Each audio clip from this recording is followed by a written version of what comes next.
everybody else, like all my other friends that had that dream, it seemed like they always had like this backup plan, like this realization that like it's probably not a reality. I'm going to go do this, most likely. Hopefully play college ball, but like most likely go do that afterwards. And I was like, nope, that's like, I don't care. Like, I know I'm not good enough yet, but I'm going to be good enough.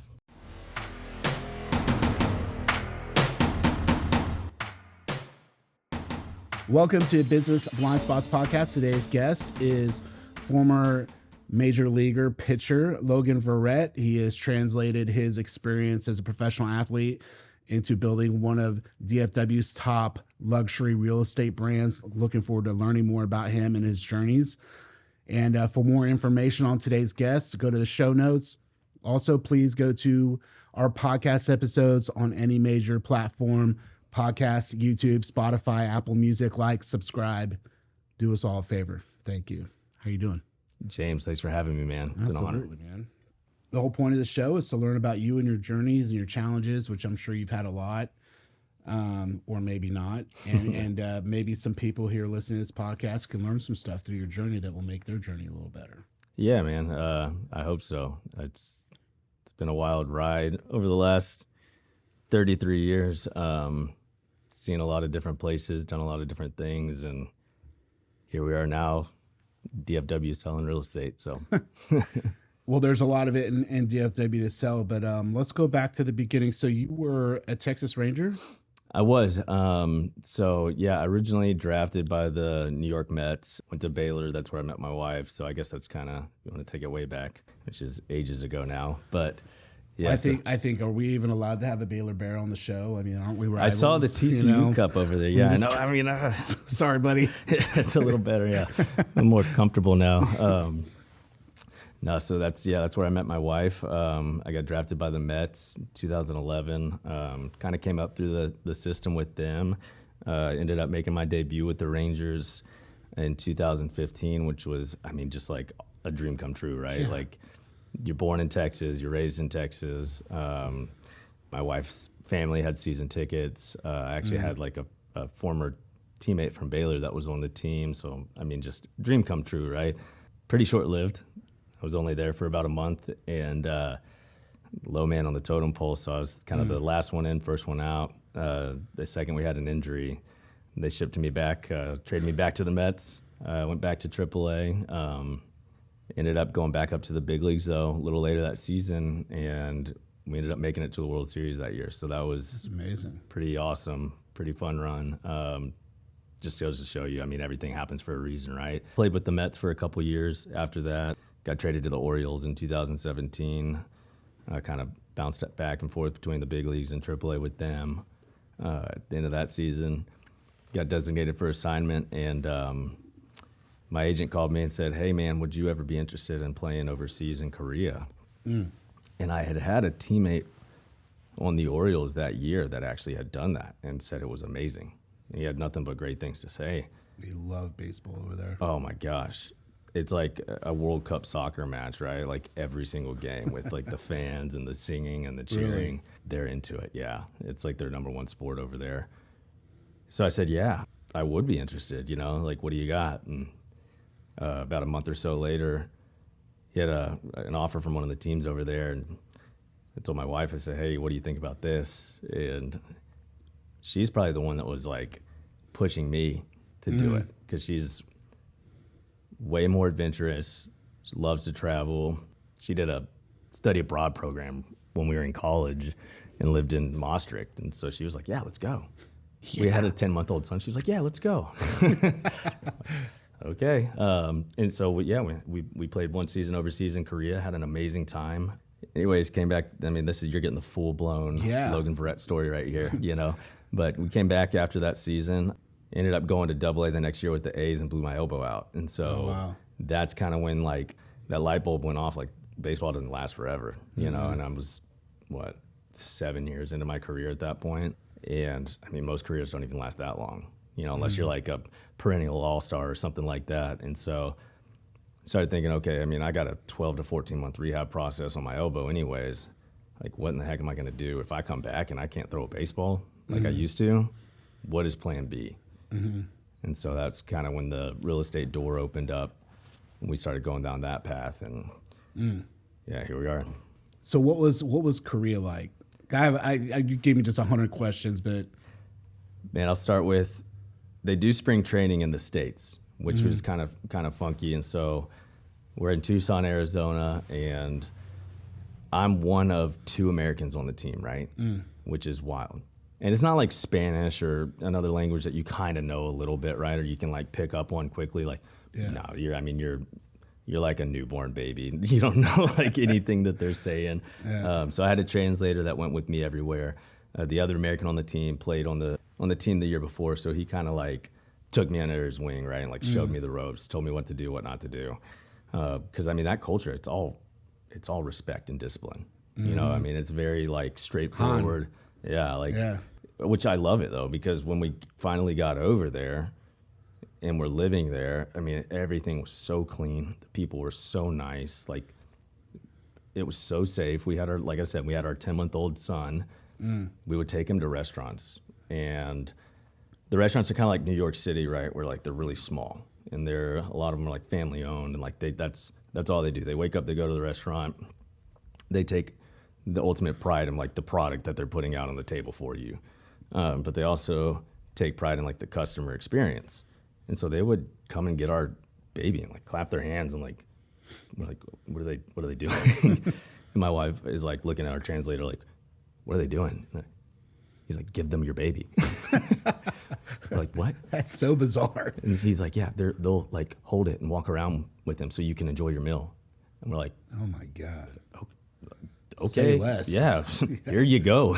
Like next thing we know, like they're outside, like walking around like the fountain and stuff like that. That's so cool. And we're just in there like hanging out, drinking soju, eating Korean barbecue, like, and our son is like entertained. It was amazing. Yeah. He took his first steps over there. He had his first birthday over there, which was absolutely hysterical. He got dressed in Seoul. So we lived in Masan, which is about 45 minutes outside of Busan. So if you're looking at a map, like Seoul is like obviously the big city, right? That's the New York City. It's massive. It's on the north side. It's like 12 million, 10 million people there. In like the entire like Seoul, I guess like what we would call like a metroplex, right? Like DFW. There's 25 million people. Oh my God. It's insane. Yeah. It's all high rises and stuff like that. Like it just goes on for miles. So I interrupted you. So first birthday, my wife's like, we're gonna throw him like a traditional Korean birthday. And so like he's wearing like the traditional like hanbok, like like full get up. He looks like a samurai warrior. And he's running awesome. And it's I mean his birthday's May 18th. I think we might have had it like a week or two after that or something. We had some family fly in. It is so hot. My son is sweating like drenched. He's got this huge like hanbok on. It is hysterical. The pictures are amazing though. Yeah, man, we like thoroughly enjoyed our time over there. The food's incredible. That's probably like number one. The food's incredible. So my favorite foods, Korean barbecue. Their Korean hangover soup. Yes. Oh my God. You know what's funny is I'm hungry too. We shouldn't have had this podcast at lunchtime. So hungry. We had a Baylor reunion trip with like my like closest friends at Baylor. We usually do it once a year. We rented an Airbnb last weekend in Granbury. We're driving home, and me and my wife were like, oh God, it's a marathon of drinking, right? We felt like we're in college again. We're not. Like, we can't hang like we used to. Yeah. So we're driving home. I'm like, hey, what do you think about ordering some kimchi soup, having it delivered? And she's like, it's the best idea you've ever had.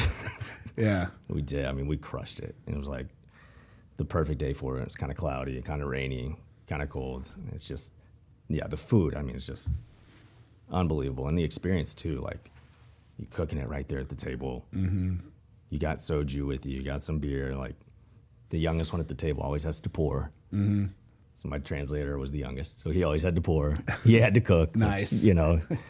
Win-win. Yeah, exactly. Unbelievable experience, though. Yeah, I loved it. Did you expect to be drafted? Did you have heads up that they were going to draft you? I did.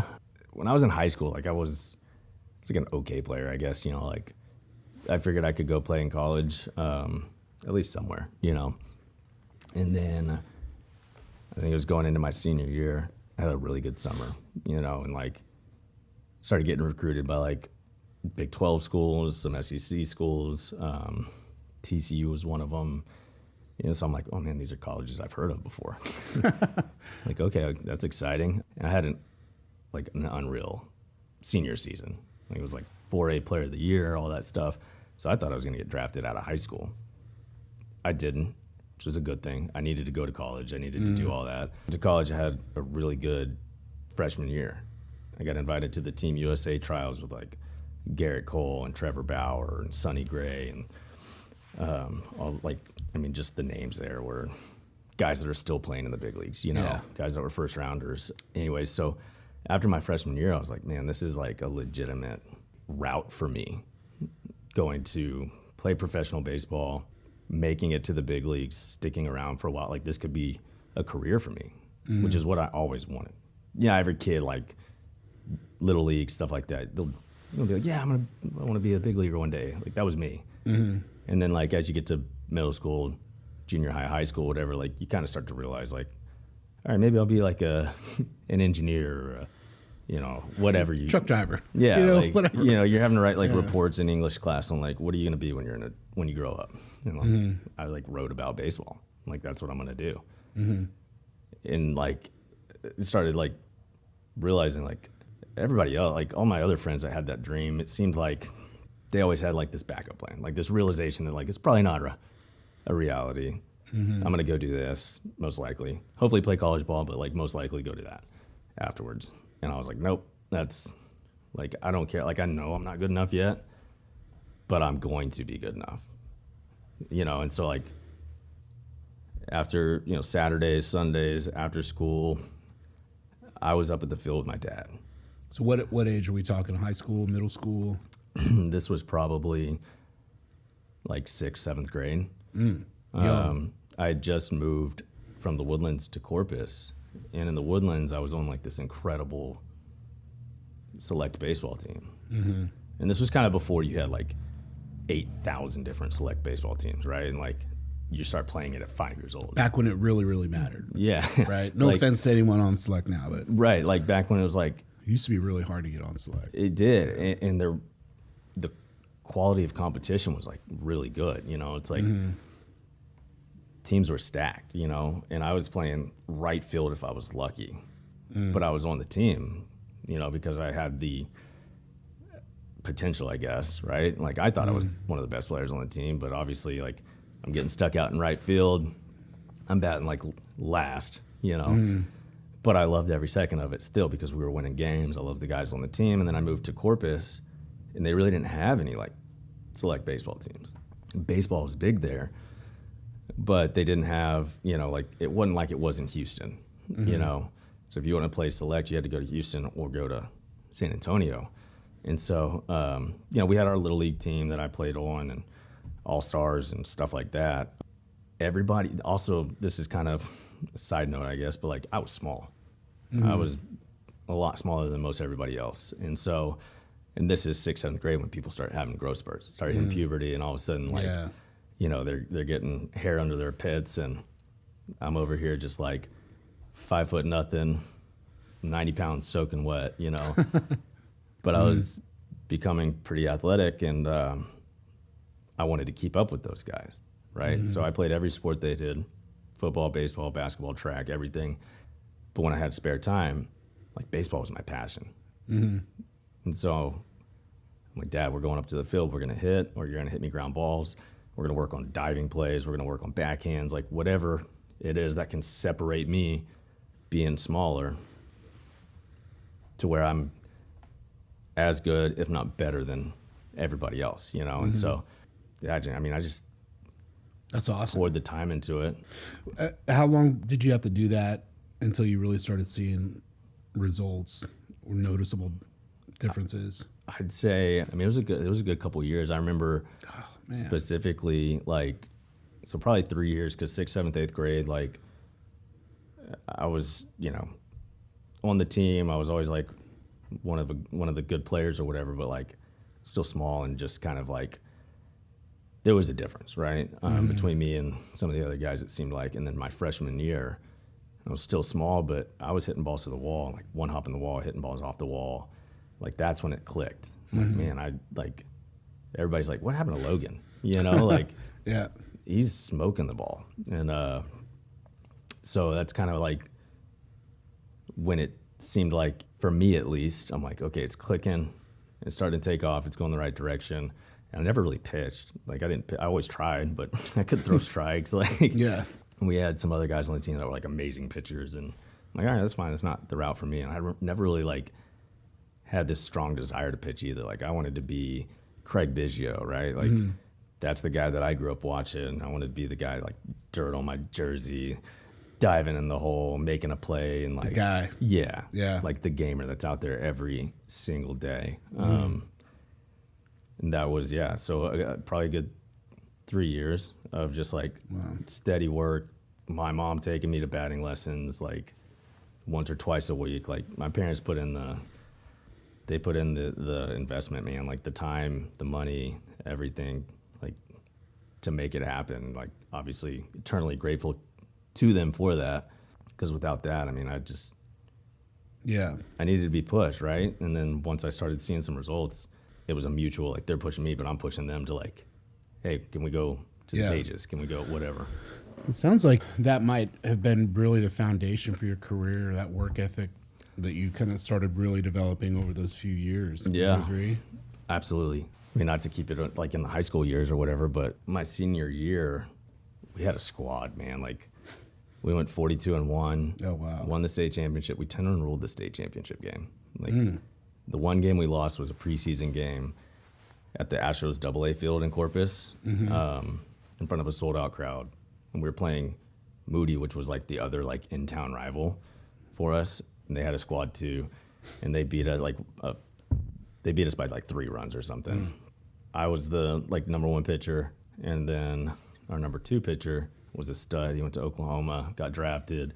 But I remember, like, I had to like stay on him and be like, hey man, we got to go run, right? Like you pitched yesterday, we got to run. I'll run with you. You know, like, I just never lost that. Like this is our mission this year, is to win state.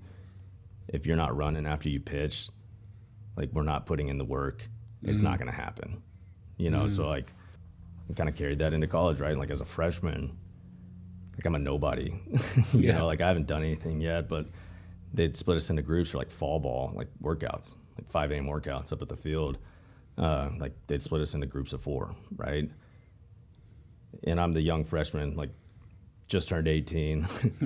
And I'm like pushing the older guys, like, come on guys, let's go. Like, you know, we're exhausted, but like, let's finish strong here, you know, not to like toot my own horn and be like, it somehow or another, like, it carved out this like leadership mentality kind of during those like defining high school years of like, okay, what direction are you going to go? Are you going to be a leader, a follower? Are you going to be that guy that's pushing everybody to be better so that the team can be better?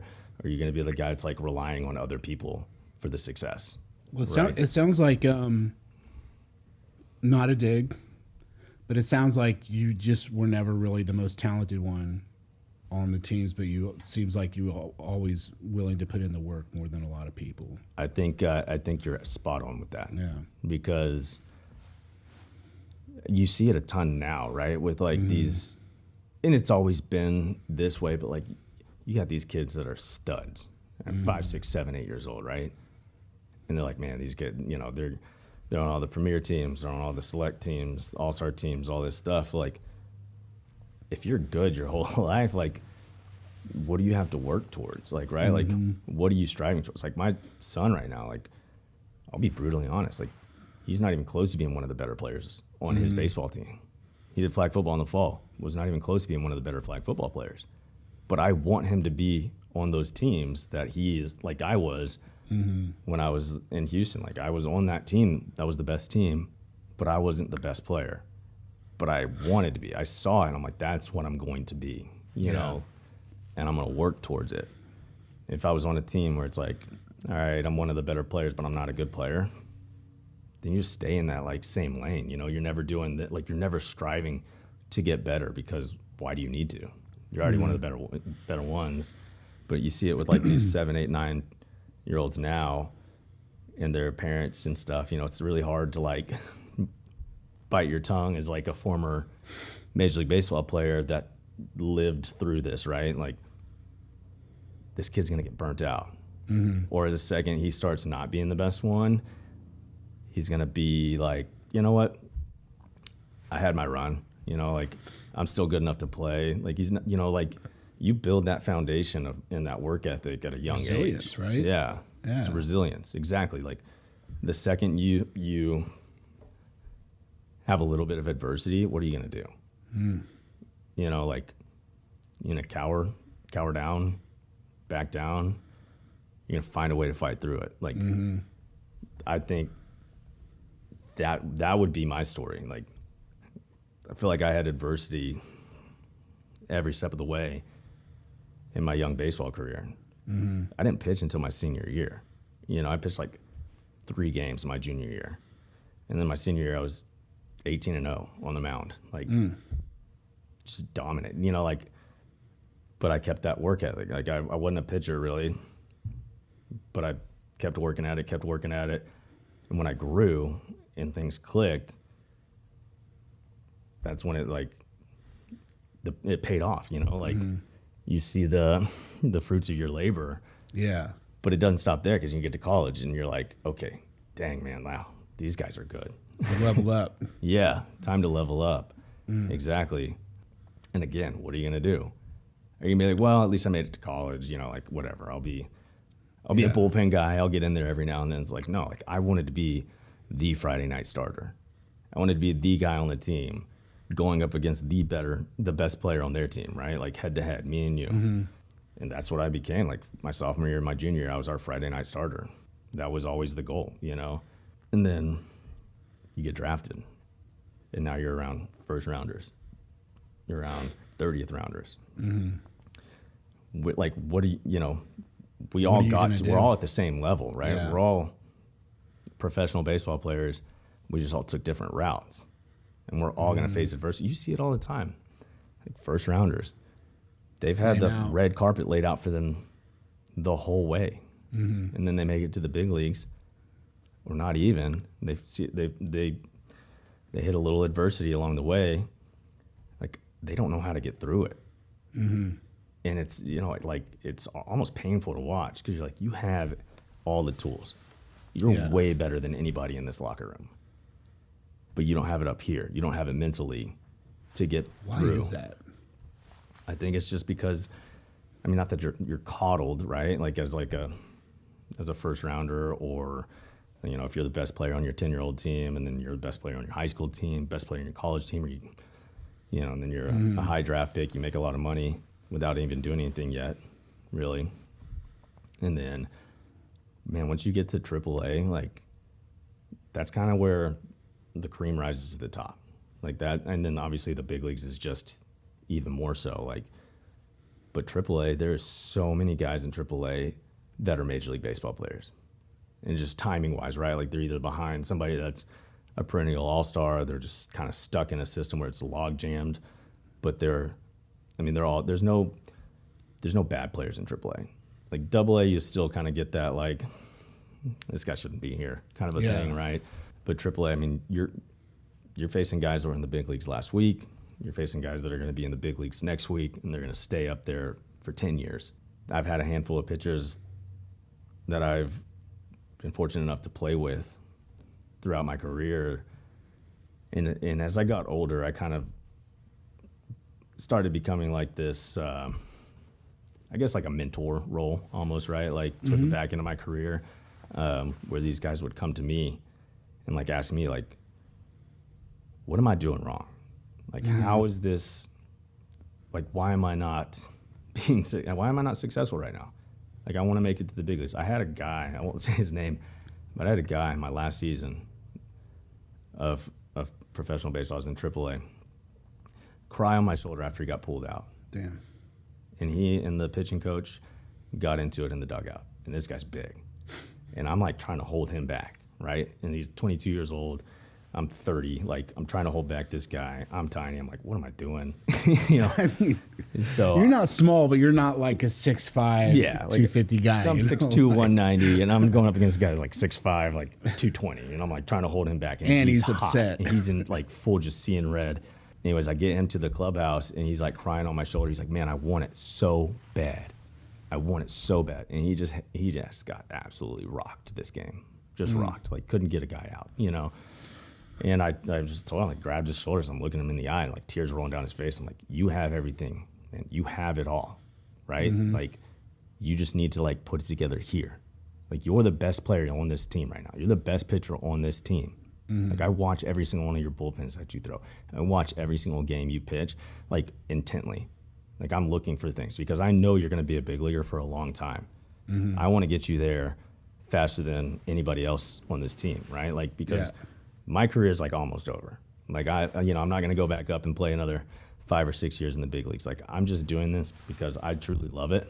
And I know I have a couple more years to like offer. And if I can get back up to the big leagues, amazing, right? Like, that would be the best way to end my career. But if that doesn't happen for me, I'm okay with that, right? Like, I'm perfectly fine with that. I had an amazing career, I had an amazing run. I had my time. So if I can pour into these like young kids, and that was that moment, you know, and I'm like, from then, like, I think fast forward like a month later, he got called up to the big leagues. That's awesome. You know, I was like, me and you, we're going to work every day.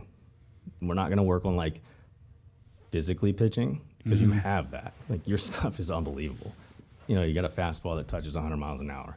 You know, one of the best curveballs I've ever seen. Like, if you want to work on a changeup, I'll try to help you out with the changeup a little bit because that was kind of like my pitch, right? Like, so I felt like I could teach that a little bit. But I was like, we're gonna work mentally, like whatever it is. We started taking like cold plunges together and stuff, like just anything, right? I hate those. Dude. I got one in my place. Do you? Yeah, it's tough. How often do you do it? Every morning. Yeah. How long?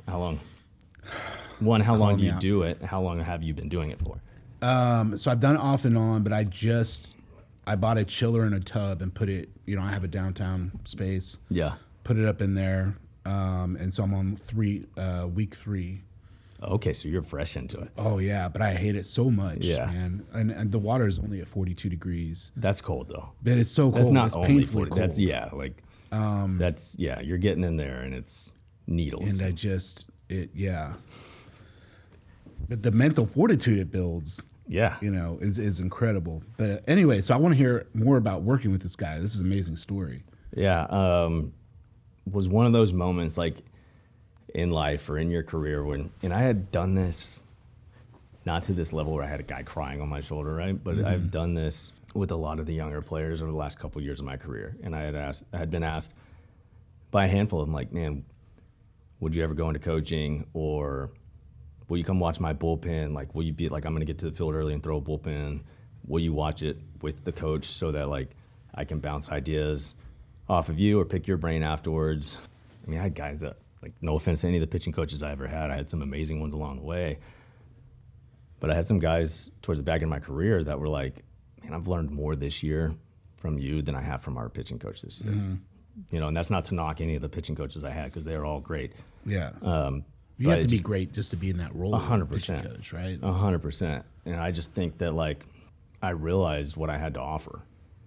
And I realized how to approach certain guys, because everybody's got to be approached differently, right? Like, I'm not going to talk to you the same way that I would talk to Joe Smith, right? Like, you got to pick up on, like, leadership style, guys' characteristics, what works with them. You know, some guys just need a kick in the ass. Like, dude, come on, what are you doing? Just throw that ball. Just throw it. And other guys need, like, hey, man, look, let's work on your grip, or let's work on, you know, what do you think about this? And, you know, like, you just have to realize how to connect with them. And I think that's what makes a good coach, you know. Not that I ever really had a desire to get into coaching, because that's a grind. Beat down. Do you still continue to mentor people outside of baseball now? Yeah, a little bit. I mean, it looks a little different now. I mean, I mentor new agents that we hire. That's a totally separate, you know, like. Kind of, but the mindset needs to be there, right? Yeah. I mean, because you're a salesperson. Yeah. As a realtor, and it takes a while to get started. So you've got to be able to embrace that grind from the start, right? Okay, so from someone who's never, and Shocker, I never will be. I know that comes as a shock to you. I'll never be a professional athlete. Maybe with chess or something. But hey man, pickleball's really taking off, and that could be your speed right there. There's some middle-aged women who've really conquered that market. I think I'm zoned out. You just put the tights on and just embrace it. Yeah, and just embrace it. 2024. That's right. Be whatever you want to be. What is the mindset like once you're a professional athlete? You said that you have to work harder than everybody. You personally made it a point to work harder than everybody. So does that make you enemies in the locker room, in the bullpen, in the dugout? Do people push back? Man, what I've found over the course of 12 years in professional baseball, the guys that push back, the guys that put up walls, they don't last very long, right? Like, there's guys in Major League Baseball right now, they're strictly there because they're a good clubhouse guy. They're a good player, but they're probably not as good as a guy that's waiting behind in the trenches, right? AAA or AA or whatever. But he's a good clubhouse guy. He's there because he leads with just like team camaraderie. And, he keeps it light in the clubhouse, but he knows when to like make it serious. He's a guy that could hold a team meeting and have everybody's attention, even though he's not a starter. Like there's guys that have made it. So if you're in a clubhouse and you're causing problems, like your ass is going to be out quick because the players aren't going to put up with it. The coaches are going to pick up on it. The organization's going to realize it. I mean, there's no sacred space in the clubhouse whenever you're a guy like that, right? Like the word's going to get out. It's going to get out in your organization, so that the front office is going to hear about it. They're either going to bury you, it's where you never play, and then when you're a free agent or whatever, like no one's going to pick you up because they're calling the front office from that team, be like, hey, what do you got on so and so? And say, hey man, he's a problem. He doesn't buy in, right? It's all about buying in. We're all trying to win. Everybody's goal, like it's baseball's kind of a weird game because it's a team sport, but also, unless you're in the big leagues, you're playing for yourself, right? Like you're trying to get to the big leagues. You're trying to be better than the guy that's pitching tomorrow and the guy that pitched yesterday. You're trying to be better than the guy that's batting in the lineup behind you, right? Like that's a ton of pressure. So exactly. But the only way you can do that is by all 9 players coming together, or all 25 players on the team coming together and being like, man, let's go out there, have some fun and win, right? Like if we're not trying to win and we're just out here playing for ourselves, you're going to lose every single game. It's going to be a miserable clubhouse. You're not going to have any fun. And it's a long-ass season too, right? Minor leagues is like 145 games, and big leagues 162. And so if you're out there and you're just playing for yourself and you don't have any fun, you're rooting against the guy that's pitching today because you pitched yesterday, right? Like, and you want to be the one that gets called up, you're going to be miserable. And in all likelihood, I mean, you're going to perform worse because you're not, it's kind of karma or the universe or whatever you want to say. But like when you're rooting for somebody else to succeed, it's pushing you harder to succeed as well, right? Because if they do good and you don't want to be the best of the worst, right? Like they all go out there and they give up 10 biggest loser. Yeah, like I made it here because everybody else sucked, right? Yeah. Like I want to be the best of the best. And so like, yeah, I mean, you drive yourself crazy. You ever see someone turn their attitude around though? Yeah. Yeah? I have. Is that pretty common? I wouldn't say it's common, but I'd say it's possible. And it might last and it might not last. It might turn around for a month and then go back to being just this like, Debbie Downer in the clubhouse. And, those guys are call those a buddy in the Marine Corps. Pardon my French. We can edit that out. But if somebody's out for themselves, and the stories that you're telling are really correlating well to my experience in the infantry, right? And if you guys are a team too, right? Yeah, like, 1,000%. Even right? more so. Like, yeah. Can we circle back to some stuff? Yeah. I'm taking notes, right? So I have resilient, undersized, hard work, do the work, mindset, giving back, buy-in. It's all themed, So how was that translated, that mindset? How was that translated into you now being a business professional? God, I hate myself for asking that question because it's so cliched. But No, I mean, it's a really good question, right? Because, I mean, you take all of that and then go try to start a business or be an entrepreneur or whatever. You need all of that right there, because you're going to be undersized when you're first starting out, no matter what you're doing. You're going to be low man on the totem pole. You're not going to go into a new industry and be a top producer or be CEO or, you know, partner or whatever it is. You're going to be undersized. And so how do you get past that? Right? Because that's hard. It's hard mentally to be like putting in the work every single day. And it's, you know, it's taken a while to see the results, but I think consistency, right? Like you have to be consistent with your day to day. So what does that mean? Well, for me now, it's different. I'm not waking up every morning, going to the gym and then going and playing catch and trying to get ready for spring training. Like I'm waking up in the morning, I'm going to the gym, and then I'm coming home and I'm making my kids breakfast, I'm taking them to school, and then I sit down, I look at my calendar for the day. Like, what do I got? I make sure that I'm not missing anything. I'm responding to emails. I'm setting meetings. I'm getting in front of people, right? Like, those are the day-to-day grinds that I have to do now. But if I take a week off of that, I just maybe lost out on a deal, or, you know, I mean, it's that karma. The universe knows, like, if you're putting in the work, you're gonna see the payoff from it. If you're not, now you're gonna be like, what happened? Like, why is my business not going anywhere? It feels like we're spinning our wheels, you know? It's like, no, you got to put the work in every day. It doesn't matter if you're a little tired.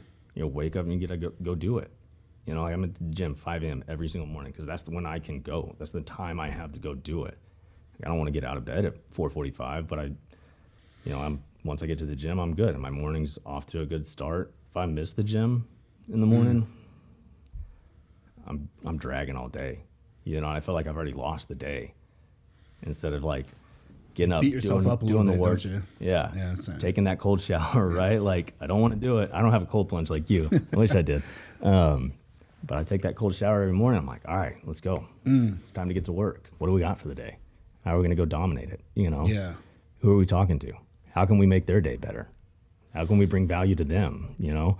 So if you're not a former professional athlete with an incredible, and I'm not juicing you up, you've got to have an incredible amount of drive and resilience just to become who you are, and also just like to fight through AAA into the major leagues, because that's got to be a mental beatdown, knowing that it's so hard to get called up, not knowing if you will even get called up. So let's say that someone is trying to do something, trying to build mental resilience, mental toughness, that fortitude. What kind of advice would you give them for how to become that? Man, that's a really good question. Like, how do you teach somebody toughness that doesn't have, you know, it's not just like innately built into them? So can I think about that? So yeah, here's why I asked the question. So I have a pet peeve. It seems like every time I get on Instagram, I see like these former operators, these Navy SEALs or whatever, and they're taking like Joe Blow, and he's got a T-shirt and a number, and they're pouring water on him. You know what I'm talking about? Yeah. And they're like, oh, you're gonna be a man, and these men. You're gonna just like beat it into them. They're paying $5,000, $10,000 for that experience, and it doesn't resonate well with me. So my question to you is if you were dealing with, you know, I'm like, hey man, I'm thinking about going to this program where this Navy SEAL is going to beat the crap out of me and teach me how to be mentally resilient. Do you have any advice that maybe I might be able to follow instead of pay $5,000? Man, not that you've stumped me, but don't waste your money, right? Like, number one, you got to want it. So you're showing right there that you want it. So you have the drive inside, right? You're willing to pay $5,000 for somebody to go pour water on you and scream at you and belittle you so that you can come out on the other side and be like, I'm a man now. Like, I'm going to be successful. Yeah. Like, it tells me right there, like, you have the drive internally. Like, it's there. So how do I compartmentalize that and exude that for myself without having somebody scream at me to do it, right? I don't know, go buy a David Goggins book. Read Someone's got to carry the boats. Yeah, like read that and then tell me you're not a little bit motivated, right? Like, you don't have to have anybody scream at you. Find a mentor. Find somebody that's doing what you're doing and has been doing it for years, or they're highly successful at it. You find somebody successful in your industry, they love it when you call them up and be like, tell me everything. Like, I want to be you. They love being stroked like that. You know what I mean? My business career and business mindset absolutely changed when I found a couple of really solid mentors. Yeah. One was an old angry Irish guy. I won't say his name, but he was, he was a CFO of an airline. He was involved with the UFC at one point, and he's highly successful. And this guy, I asked him for help with Irish whiskey because I love whiskey. And so he took me to a well-known bar in Dallas, ordered a bunch of very expensive whiskey, just tiny pours, and lectured me for 2.5 hours as I tasted the whiskey. And that developed into this amazing business relationship where he's giving all these tips and tricks, and it was incredible. Yeah. So I couldn't agree more with your mentor comment. I think, that's the ticket right there, because you have somebody that's been in your shoes, right? Like, they didn't wake up one day and become a top producer at a real estate firm, right? Or a CFO of an airline company, right? Like, they worked their ass off and they grinded, and they probably had a mentor too, right? Like, it's pouring back into, that's what I love doing with baseball, right? Like, at the back end of my career, I loved pouring back into the younger players, because now I turn on a game and I'm watching with my son, and I'd be like, I played with that guy. Like, I helped him get to where he is, right? I love that. Jonah Heim, catcher for the Rangers, right? He was my catcher in Double-A when I was 29 years old. Oh, wow. Double-A. That's when I came back from Korea. And I told Jonah right then in that season, I'm like, you're going to be a big leaguer. Like, I've thrown to a lot of catchers.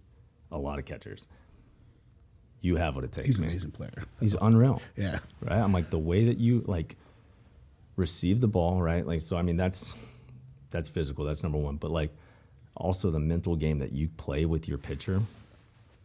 And so that's just an example, right? Like, I mean, I could talk about Jonah or a handful of other players for another, 2 hours. But that just comes back to pouring into the younger players.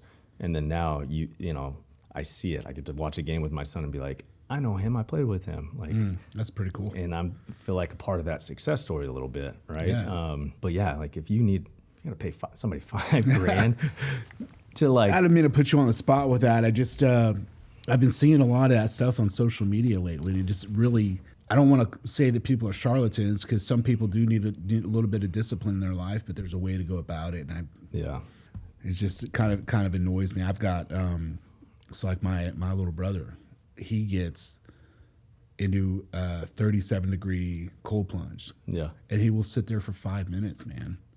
And it's like, not even a big deal to him. Oh, it's a big deal. He'll FaceTime me and he's, but he's like, I'm not getting out until I can breathe and talk okay. Yeah. Your body comes down. And and it's just this mental toughness that I really admire. But all right, so let me ask you a question. I've got 1,000 questions about locker rooms and clubhouses. I'm sure you've got a bunch of crazy stories, but is it really like Major League?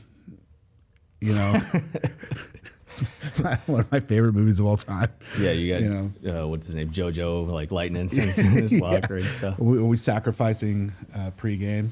Well, let me rephrase that. What's the craziest pregame ritual that you saw? You don't have to name names or anything, but man, let's see.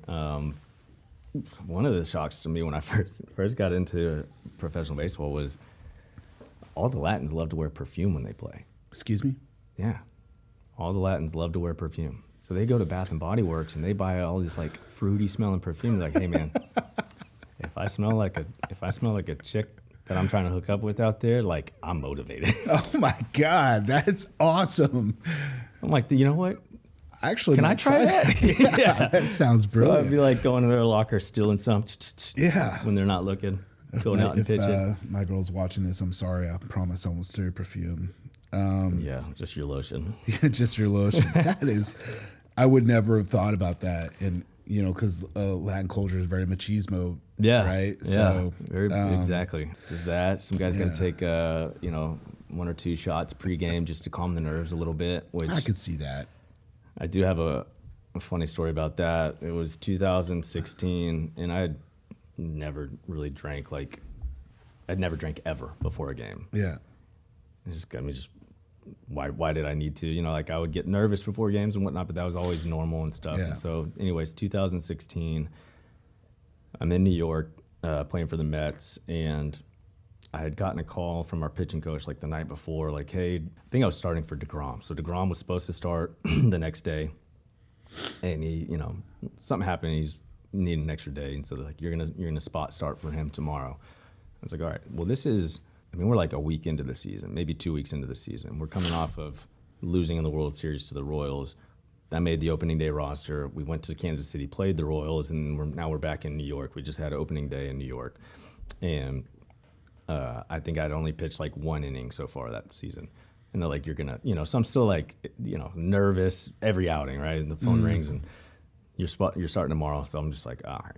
So, you know, I'm excited. I'm like, yeah, like you want those opportunities, but you can't help but like feel nervous about it at the same time. So I get to the field, and I'm kind of pacing back and forth between the clubhouse, the locker room, and the weight room to stretch out, the training room to go, you know, get some tape and stuff, whatever. And the pitching coach and the bullpen coach were in the meeting room where we would have like our scouting reports and stuff like that. And I saw them in there. They were like, hey, man, what's going on? You good? I was like, yeah, no, I'm fine. They're like, yeah, come in here. They called me in, poured me a shot of Patron, took it, because I'm, you know, trying to listen to my coaches. Yeah, I'm coachable. Yeah. You know what I'm saying? Yeah, coachable. I'm coachable. So I go down to the weight room. I do some stretching, get ready for the game. I'm walking back to go get my jersey on and start heading out to the field to warm up. And it's like, hey, get back in here. All right. They pour me another shot of Patron. I take the shot. So I'm feeling totally relaxed now out there. I'm warming up like boom, boom, like just dialed in. Yeah. And I went out and pitched like 6 innings, no runs, like just locked in, you know. And I was like, maybe I should do this every game. I mean, it's a slippery slope, but slippery slope.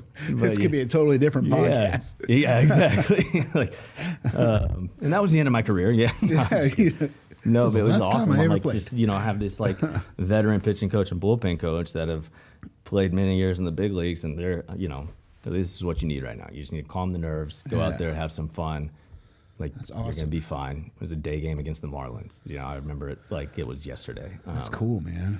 Yeah, and that was like just random, but I'm going to start bringing some Patron in. You know, I did a podcast one time with I brought some if you cancer. Let's go. This guy was a cancer researcher, and his one of the cool things he had done is he had was that biopsy? He had cultured studied, Tom Brady's poop.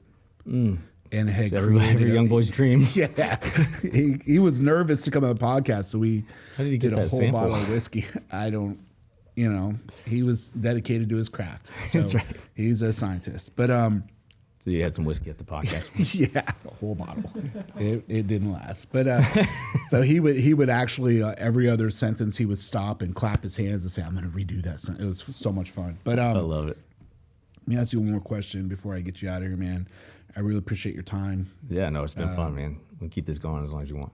Absolutely. I think you got a lot to offer people who are trying to figure life out and who want to be a little tougher. And so if someone's listening to this podcast and that's kind of their vein, what advice would you give them? What lesson do you think they should take away from you and your experiences and your successes? Yeah, man, I think it doesn't matter what you're doing. Stuff's going to be hard. Like every day is hard, right? Like you wake up, you don't want to get out of bed 99% of the time. Just get up, right? Like it's not going to get any easier. Get up and do it. Like embrace the challenge. You know what I mean? Like every day is a different challenge, whether it's going to the gym, whether it's perfecting your craft in a sport or going and trying to close a deal in real estate or whatever. Like every day is a challenge. Embrace that. Like this is an opportunity. Like every challenge is an opportunity. That's how you have to look at it, right? Like just have this cheesy, but like have a go-giver mindset, right? Like and that's a great book, by the way, but have that mindset of I'm going to go out and every single day with the mindset of I'm going to help somebody. Selfishly, I'm going to help myself in the morning by going to the gym or whatever it is. And then from there, I'm pouring into other people. Like, how can I help them? You got a problem, how can I help you, right? Like, servant leadership at its finest right there. Exactly. And that, like, you'll see the return on that tenfold. You know what I mean? Like, going out there and having this victim mentality of like, oh, woe is me, the world's out to get me. I lost that deal. This guy got promoted over me to, you know, to the big leagues or whatever. Like, you can fold and cash it in, be miserable, and go home a failure, and that's your life. Or that's an opportunity. You take that opportunity, you get better from it, you learn from it. Like, I'm learning every single day still. Obviously, I mean, 33 years old. I have nothing figured out. Nothing figured out yet, right? Yeah. But I feel like I have a pretty good foundation of what to do daily to put myself in the best position to be successful. Like, I'm going to lose deals. It's going to happen. But what do I do when that happens? How do I learn from it? You know what I mean? So you said victim mentality, victim mindset. I am waging my own personal jihad on the victim mentality. I can't stand it. I don't care where you are religiously. I don't care where you are from a family income background. I don't care education wise. Like, the world is yours, right? We live in the best country in the world. Like, oh my there's God. never been more opportunity in the history of America, like, to be successful. Man, I've done a ton of traveling. I know you have too. And don't let me run over our time or whatever, but I backpacked India once Really? for almost 3 months. And That's the incredible. level of poverty, staggering. Like, people sleep under this one family, I'll never forget it. They slept under a cardboard box, right by their fruit stand. And they'd wake up, fold the box up, And go to work. Go to work at the fruit stand, and the kids were playing and laughing, and the father and mother were smiling. They're so happy. About like $40 of fruit. I didn't want it. Yeah. But it was like they were just so happy, and it was out in BFE. It was down the tip of India, a place called Kanyakumari. Okay. Right, and